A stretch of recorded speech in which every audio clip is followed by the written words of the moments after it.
Welcome to Dave's Take. Today we are talking about The Exorcist Believer, Blumhouse's newest attempt to reboot a horror franchise. When two girls disappear into the woods and return 3 days later with no memory of what happened to them, the father of one girl seeks out Chris MacNeil, who's been forever altered by what happened to her daughter 50 years ago. I love the original Exorcist film. It's one of the best horror movies of all time. It's one of the best films of all time. And I love Exorcist 3.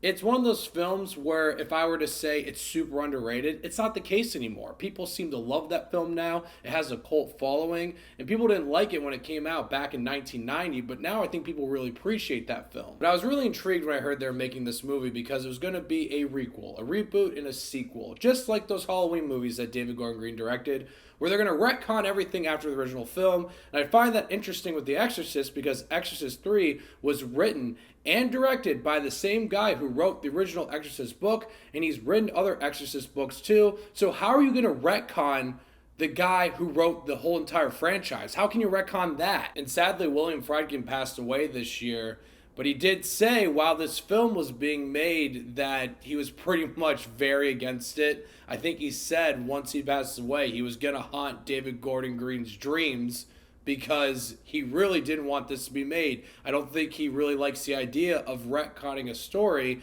just to make another sequel or reboot. And Ellen Bernst was returning as Chris MacNeil, but I read that originally she wasn't going to do it, and then they're like, hey, we'll double your salary, and she's like, fine, I guess I'll do it. And all those things just didn't seem like a good sign. It just gave off a bad vibe that this film was already facing some problems and it was probably not going to be great. And unfortunately, all those signs were right because The Exorcist Believer is not a good film. And I think it focuses on all the wrong things that made the original so great. But at the same time, there are beat for beat things that they do that happened in the original with certain characters and how they develop. There's certain beliefs and how things happen. And certain sequences, they do feel like they're just recycled with not really a refreshing or new take on it. The thing that made the original so great was the constant dread that their characters are going through. How they feel like they have really no control of what's going on. They have no idea what to do, which makes them question themselves, their beliefs. And ultimately, you get a great story with great characters that you care about to where all the exorcism stuff is a nice cherry on top that really makes the movie great and brings it all together. The problem with Exorcist Believer is it tries to focus on some of these things, but it doesn't put too much effort into it, except for really one character.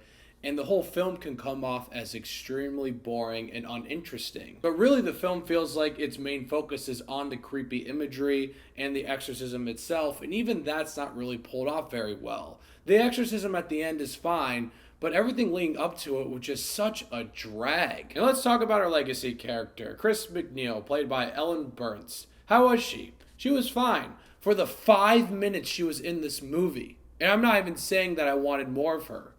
The problem is she's barely in the movie, so why do you have to bring her into the story?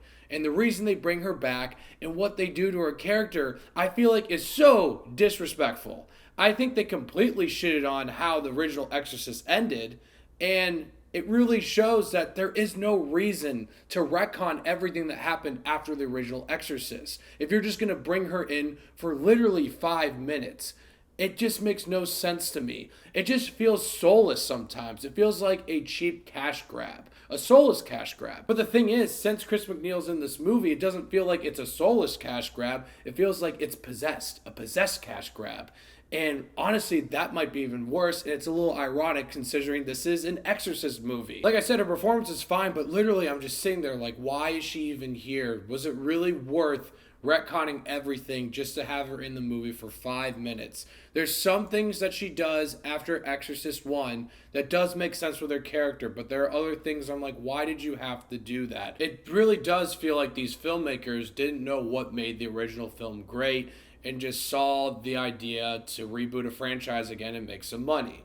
Now, I don't totally hate this film. There's a couple things I kind of liked. I really like Leslie Odom Jr. I think he's great as the lead role. He really does carry this movie. You really do care about his character, and there's actually development there, but he's the only part of the movie that I feel like works. And there are parts throughout the first act that they do a good job of setting up some dread, building up to what we eventually know is going to happen, but I think there's some elements that is set up pretty well.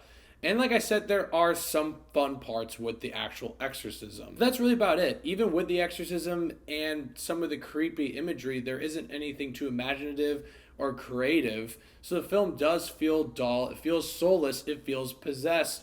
Because we are dealing with legacy characters, we're dealing with the fact that we did retcon a story that was created by the guy who wrote the original Exorcist and Exorcist books after that. So if this film just existed on its own, it probably wouldn't be as bad. It would probably just be a forgettable Exorcist movie.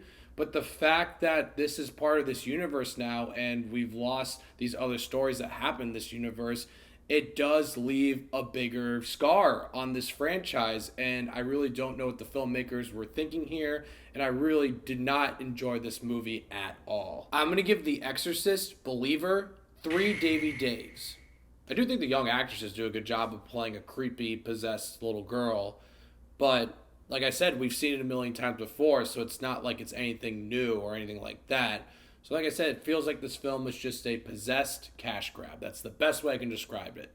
So, The Exorcist Believer. Let me know what you guys thought of it once you've seen it. I'm curious to hear. And thank you so much for watching. Click here to see more of Dave's Takes.